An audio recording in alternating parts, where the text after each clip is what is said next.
Thank you to everyone. It's been a magnificent weekend here in Mount Gambier. But as you know, I've been away for the past couple of weeks. Thank you so much to James Morrow and to Danica De Giorgio. In fact, give them a round of applause because I know they've been great when filling in. It was awesome to see them and see them so fired up. Now, I tried to do my best, like any news addict, to try to go cold turkey for a little bit when it came to news. But how could I not? It didn't matter where I was in the country and what I was doing.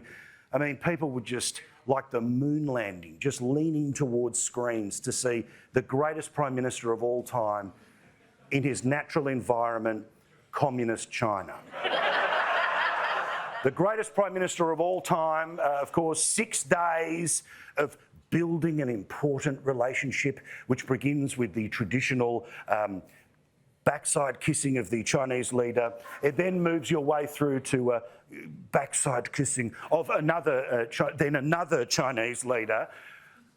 And of course, promising if there's any problems, we will never mention never mention the war. This is the Fawlty Towers approach to foreign affairs. Do not mention the thing that, of course, ruined the world for the best part of 4 years.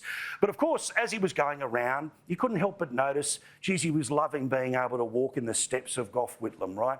Being able to walk on the Great Wall of China and walk through this hall and that hall. And look, on behalf of the 2/3 of Australians who did not vote for this Prime Minister, may one day, just one day, you walk in the footsteps of Gough Whitlam and we'd have a change of government one day. We'll see. We'll see. I doubt it'll actually happen. Certainly there's not going to be the blocking of supply, all the rest of it. But of course, once he was playing tourist in China, time to come back here. And I don't want anyone. And how dare?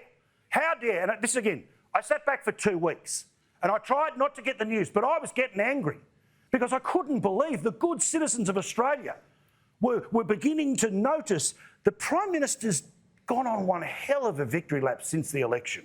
All right? Hasn't actually done an awful lot. Of course, there was the very important job of getting politicians to come around and sink some free booze at the lodge. There's, of course, that important work he did of welcoming new Labor MPs to caucus. The important job of flapping his gums in Parliament. In fact, this week, it will be 90 days since that election. And for 90 days, the Prime Minister has gone on a pretty massive victory tour.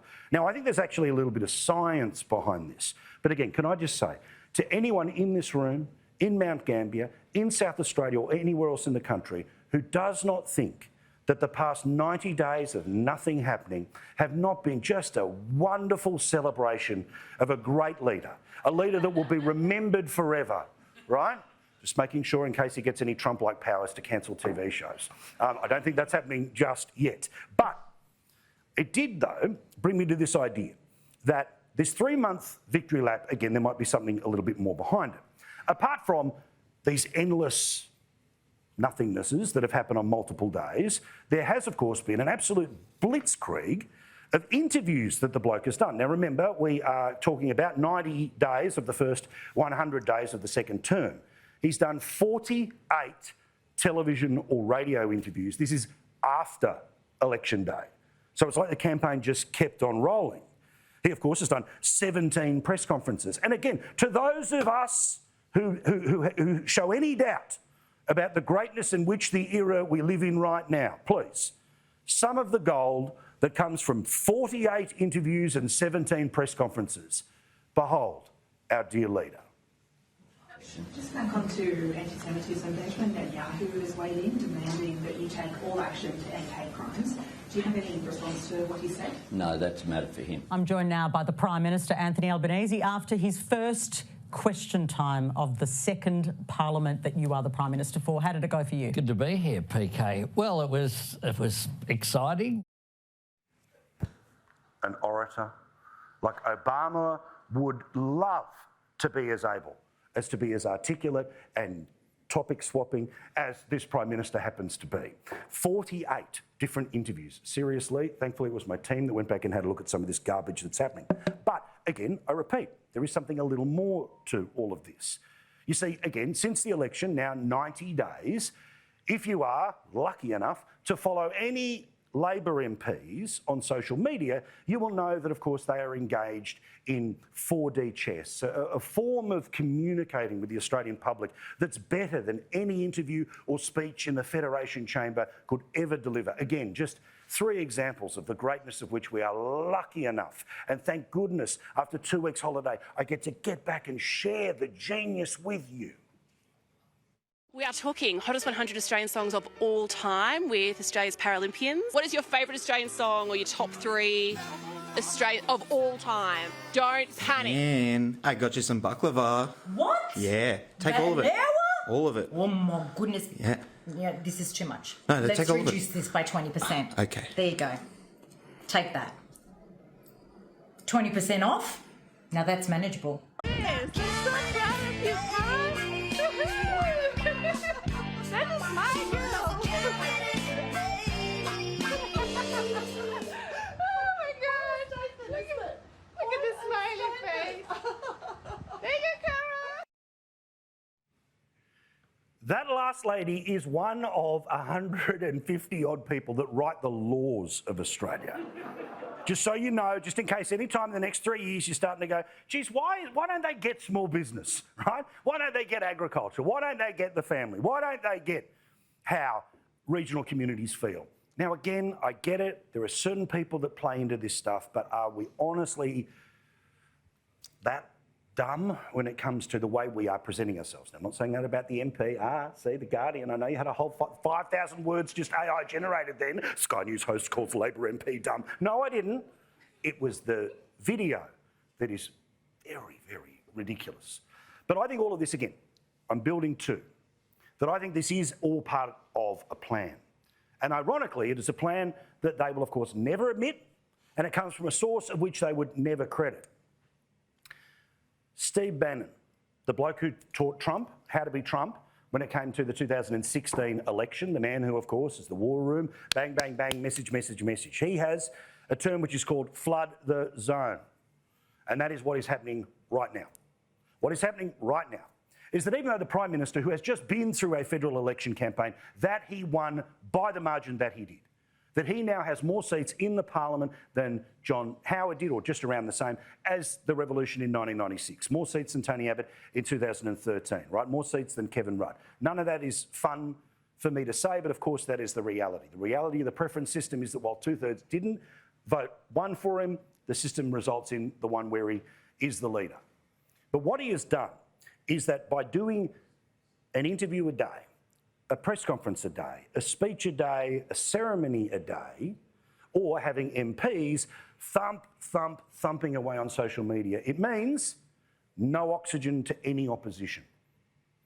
No oxygen to any critics of what the government's decisions are. No conversation outside of the conversation that they want you to be distracted by. Which is why, be you in Mount Gambier, be you anywhere in South Australia or the rest of the country, thank goodness you are here and watching us right now. Because are you going to fall for this? Are you going to be distracted by this? No way. Thank you for being here, thank you for watching, and thank you for being as loyal to you have been about Paul Murray Live, because for 15 years, we won't put up with that BS, right? We're going to call it out because you need to know how the sausage is made. And yes, that sometimes can be an ugly process.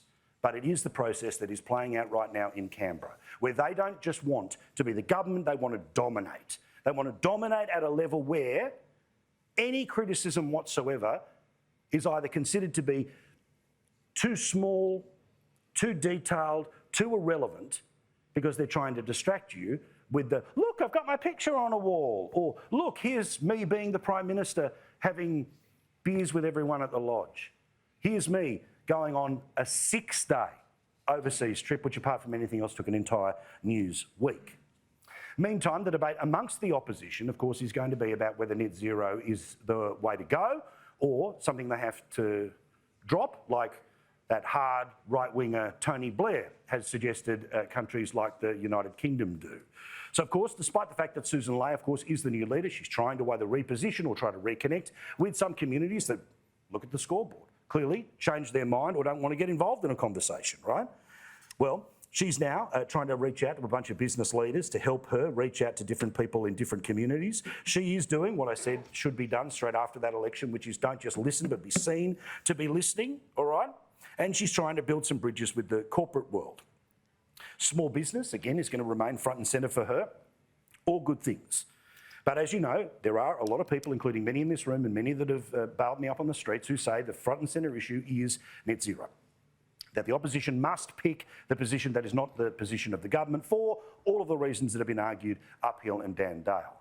Well, that is now beginning to come to a head, which of course is the scenario of Barnaby Joyce and Michael McCormack running around in federal parliament last week trying to get people to join their side here, which is that basically that should be the coalition's position. Well, of course, the Western Australian Liberal Party, well, they made a decision, that being at the organisational level, that they are going to try to walk away from net zero.